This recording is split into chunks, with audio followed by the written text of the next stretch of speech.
Un golpe mediático fue el anuncio y presentación de Johan Cruyff como nuevo asesor del Club Deportivo Guadalajara, sumido en una de sus peores crisis deportivas en la historia.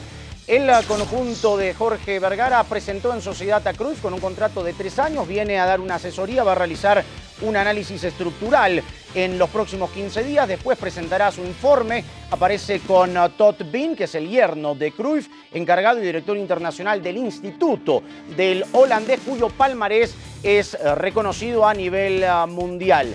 Aquí la pregunta es que si podrá cumplir el contrato de los 3 años, si podrá de alguna manera a mediano y largo plazo cambiar las estructuras, que es lo que pretende, por supuesto, la institución del Guadalajara. Tenemos las palabras en la presentación del asesor holandés y del presidente Jorge Vergara. Debo tener la responsabilidad, por la sencilla razón, me han pasado muerto de él a mí. Así la vida va así.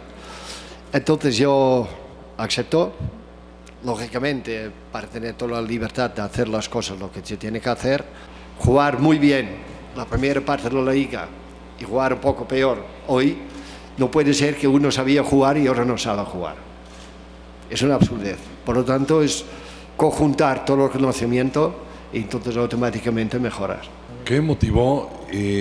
Las crisis siempre sirven para algo. Hay 2 opciones: o rompen tus sueños y te vuelves un fracasado, o te refuerzan el sueño y conviertes eso en un éxito. Lo positivo de todo esto es que se reconocen los errores. Hay que tratar de alguna manera de mejorarlo con la llegada de Cruyff, pero no es Harry Potter Cruyff. Esto tiene que ser estructural, a mediano y largo plazo. Ya lo decía el ex técnico del Barcelona, Verde Valle no es la Masía.